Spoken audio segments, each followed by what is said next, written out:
Hello, welcome to the Simple is the New Smart podcast. I am Zara Fagan. I'm the author of Minimalist Homeschooling and the host of the Simple is the New Smart podcast.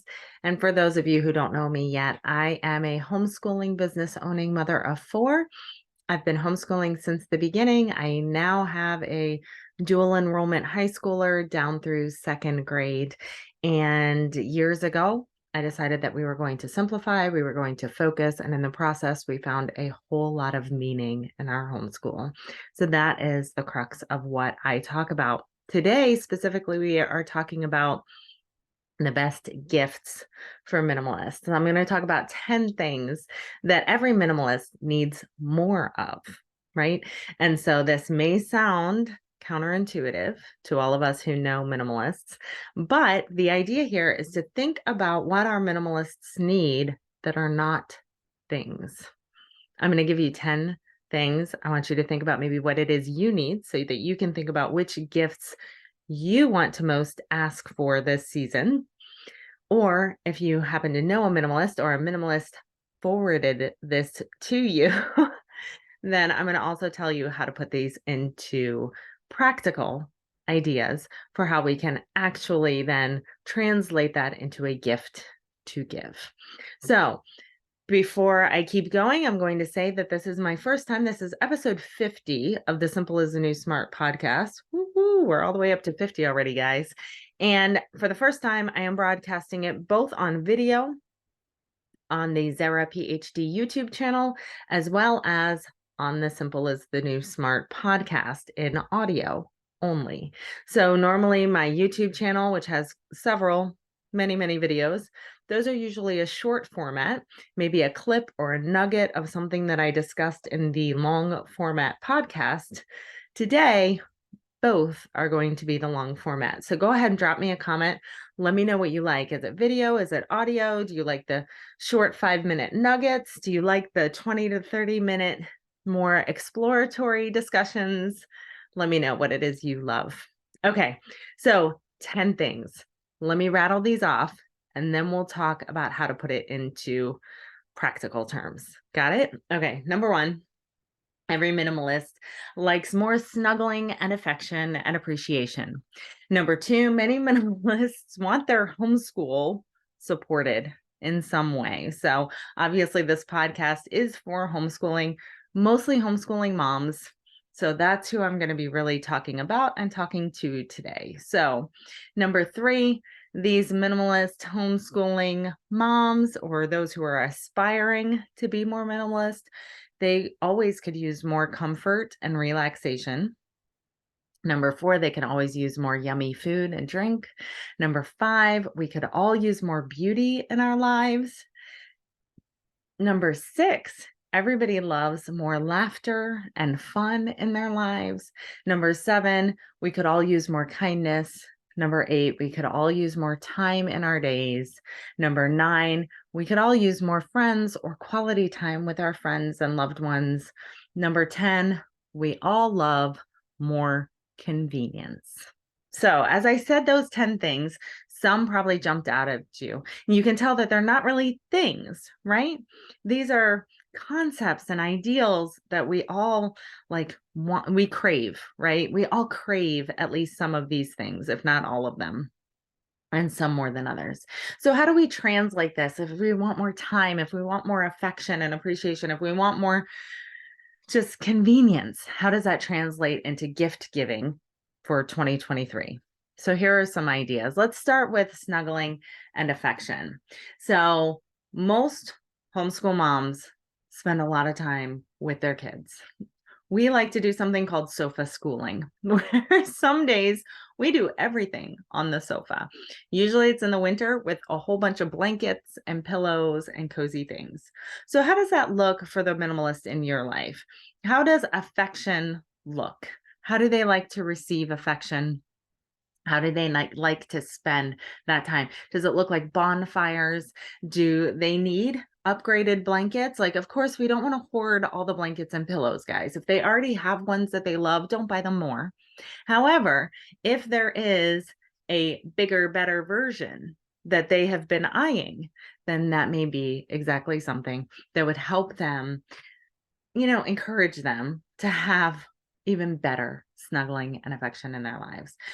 Ultimately, every mom wants to feel like she's valuable and she's meaningful and she's appreciated.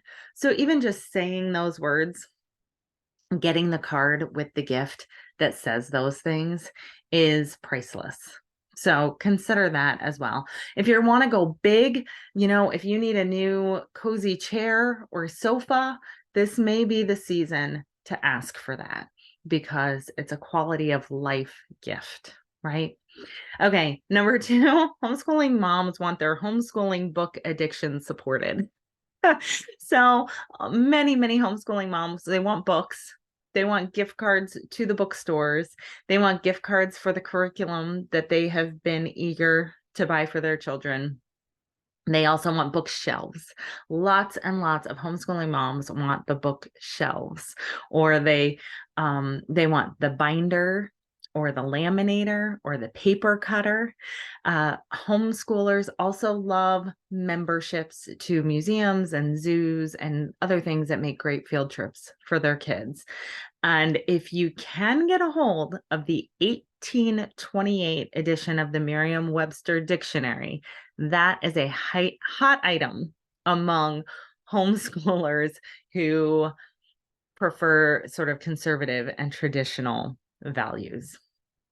So those who lean that way and want old school definitions before the definitions evolved, try to get your hands on the 1828 Merriam-Webster Dictionary. That's a good one. All right, number 3, comfort and relaxation. So this looks like peace. This looks like alone time. This looks like drinking a cup of coffee or tea while it's still hot. This looks like a trip. Some moms really want the trip to the hot place during the winter, but some moms, you can go smaller. You can do one night at a local hotel, send her off, maybe with like a nice body scrub or something, or a new cozy pair of pajamas. But comfort, relaxation, send her to a coffee shop with some cash and a new book. Whatever comfort and relaxation looks like to her. You can go as big as a trip somewhere, and you can go as small as a trip to the coffee shop, right?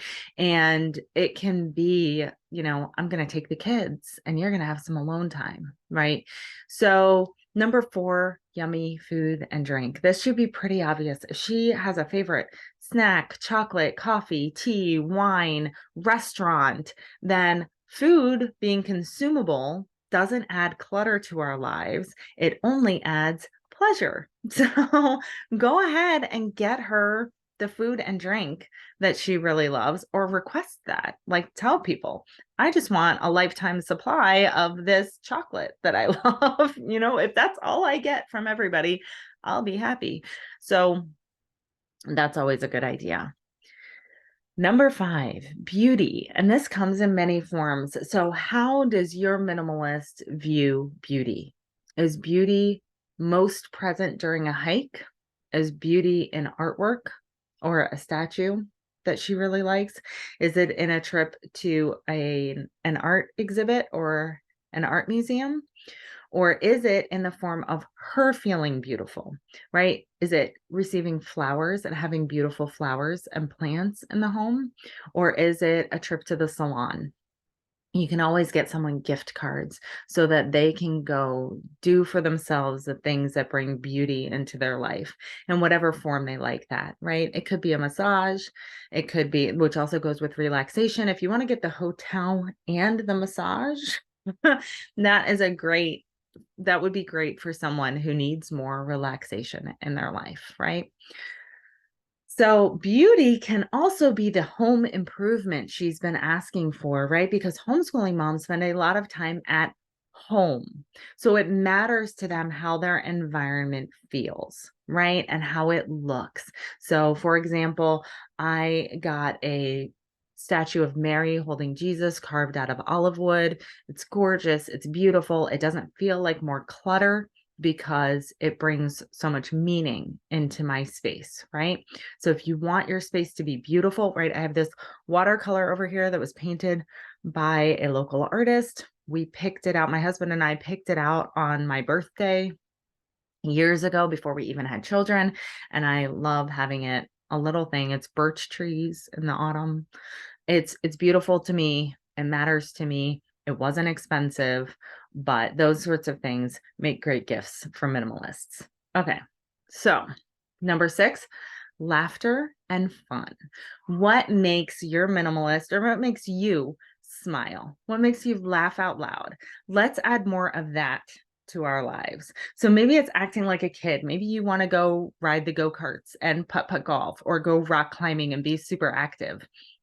Maybe you want a new hilarious family game for game nights. Maybe you want to go to stand-up comedy. Maybe you want to go to the movie theater. Maybe you just want a night out, right? Maybe you want to go dancing. Maybe you want a night of romance with your spouse. But whatever makes you light up, like literally smile, puts a smile on your face. Let's ask for more of that this holiday season. All right, number 7 is kindness. And all of these gifts are kind, right? All of them are going, anything you choose when you're brainstorming and thinking this way will be kind and it will be meaningful. But this is where we think about, what kindness can we do for them? Do they just need a letter, a heartfelt letter with kind words? Maybe they need a phone call. Maybe they need a gym partner, right? Maybe they need a babysitter. What kindness can we give someone that will make their life better, right?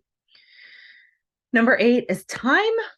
We would all love more time in our days and in our holidays. And normally this translates into getting someone else to do the stuff they don't want to do. So if that means getting them a lawn mowing service, if that means getting them someone to make their meals or prep their meals, or a gift card for one of those services that will send you meals, if that means more cleaning services, those are always popular. You can always get a gift card to a cleaning service or something more long-term, right? So anything that will lighten their load, which will then free up time in their days, is going to be appreciated. Okay, number 9, friends. We could all use more friends. And by this, I mean quality time with our friends. So if you can do something to carve out the time that maybe you don't normally get with people that you care about, or you could ask for that time as a Christmas gift. So for example, last year, my gift to my sister was that I took her to go paint wood signs, right? And my sign turned out terrible. I don't think it'll make it out on display this year. But at the same time, she has 4 kids of her own. We rarely have time, just the 2 of us. In fact, I can't remember the last time just the 2 of us have been able to sit down and talk for a couple of hours. So I had to come up with an excuse of, yeah, we're going to paint wood signs. The wood signs were just like the accessory, right? It was the time together that was the actual gift, right? So think in those terms. How can you help carve out the time or give the time to somebody that they need just to be with someone they care about and who cares about them? Because connection matters to human beings, right? Having that connection matters, and that's a gift that we give each other. Okay, number 10 is convenience. So we already talked about like cleaning services and meal prep, and those are very convenient. There are other things. I have a scrapbook by text service that I sign up for. So the subscription, it's Keepsake with a Q, Q-E-E-P, sake, Keepsake.